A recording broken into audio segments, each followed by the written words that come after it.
Welcome back. In today's fast-paced world, juggling work, personal life and self-care can feel like an impossible task. But finding balance isn't just about time management. It's about prioritizing wellness while pursuing success. Joining us in studio is Nadia Jafta and Lucia Drama to share their insights on maintaining a healthy work-life balance and making wellness a non-negotiable part of our daily routine. Welcome, ladies. Thank you. Thanks for having me. Welcome to you on the seat with us. This is amazing. This is a very exciting panel situation. Can we just talk about how we are matching?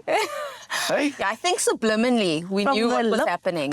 It's To crazy. the shoes. I'm loving it. The outfits is matching, which means I'm hoping that we can balance our lifestyles as well. So, Lucia, let me start with you.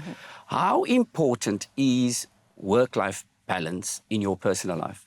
Oh, I think it is so important. But I do want to throw out there that it isn't just this tipping scale that it has to be perfect. I think we all have seasons that we are in. If you are building a business, Right. if you are building a family, if you are focusing on your health, sometimes there are some areas that's going to require more of you. So we can't really compare balancing to other people's lives. But I do want to give you one concept which I thoroughly believe in. It's intervals and interventions. So intervals speaks about taking regular intervals in your life, in your day, in your week to inject the good things in. And then interventions, it intervenes, it disrupts. So it's that retreat, it's that conference, it's that trip, it's that thing you inject that just spices up your life. And then we have the intervals, the daily journaling, the exercising, the social life. And so if we do that, it helps us to balance our lives. So weird because I see Nadia is No, it is. I literally started implementing everything that she's speaking about probably within the past 3 months, I would say, regularly. So now I'm actually journaling every day. It took me so long to journal because I have probably 20 notebooks at home. Yeah. And in every one I've started to write, but then I get paranoid that someone's going to read it, so I hide it. And then I forget where But I remember there was a time when you said you are in a space of your life where you are self-reflecting and self-discovering. Yes, because we don't know how much time has gone by to actually sit and reflect, like, where can you make adjustments? Yes. We just go in factory mode, and we get lost in the big machine that we don't actually pause to stop and look internally and what processes we can put into place to just make our lives, a bit more fulfilling. And I think that comes from those moments of just recognizing when to take those pauses. We don't do that. I mean, that is such a discipline, but I mean, at the same time, it's difficult for both of you because both of you are public figures. People want you all the time. So the question is, how do you set boundaries but still be accessible to the public? Sure, that's been a challenge for me. I think setting boundaries in my personal life as well as my professional life. My personal life has been a bit harder. I think especially when people have a certain perception of you, you kind of have to separate yourself sometimes just so that you can start recognizing the person you're trying to become. Because sometimes when people reflect you and they kind of reflect what you used to be, that for me is a bit triggering. Right. So personally, I just had to remove myself from certain spaces, and I found that it gave me more room to just spread my wings and discover who I want to be and what kind of impact I want to have. See, so what you're talking to me now about is really self-care.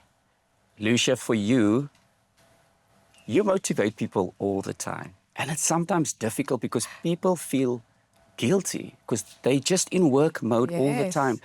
How do we change the mindset to let them know, listen, self-care is a necessity and not a luxury? Oh, yes.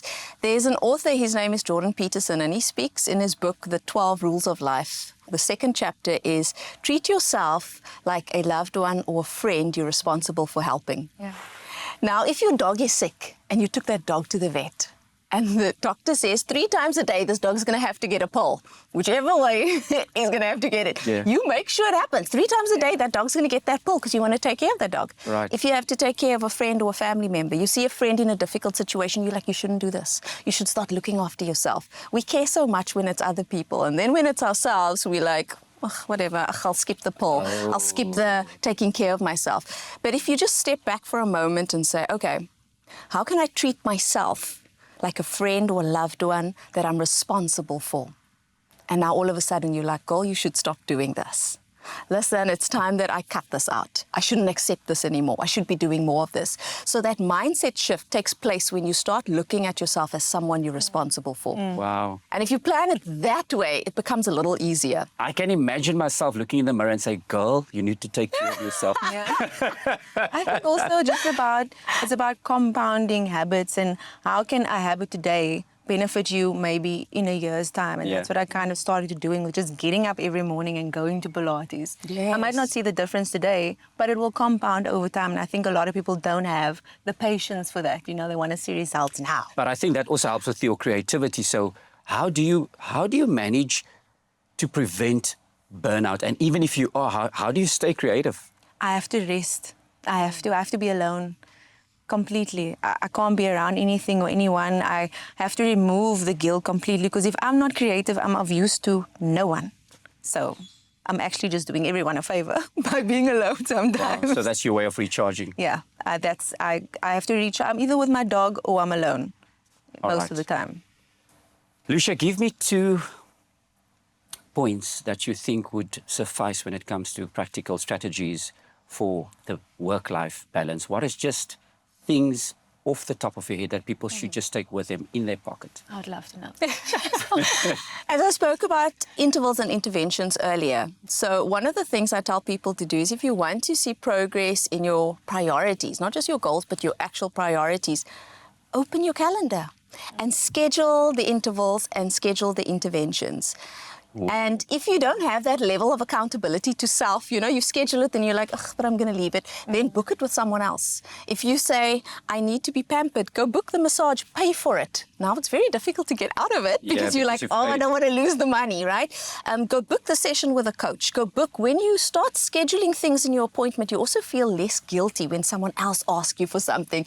Then you can't say, oh, I have free time, let me just... No, I don't have free time. I've already scheduled something in that slot. It's easier to say no. So schedule interventions, and whether the retreat, the holiday trip, paragliding, those moments that just disrupt your life, and then also schedule those daily intervals. What am I doing daily? Even just 15 minutes, 20 minutes, 5 minutes. Those 5, 15-minute, 20-minute little intervals make a difference in how you show up and in your energy. Thank you so much for the insight. I think we can go on forever, because there's such a lot of gems that's been dropped here today, but I think it's a conversation that can still be explored.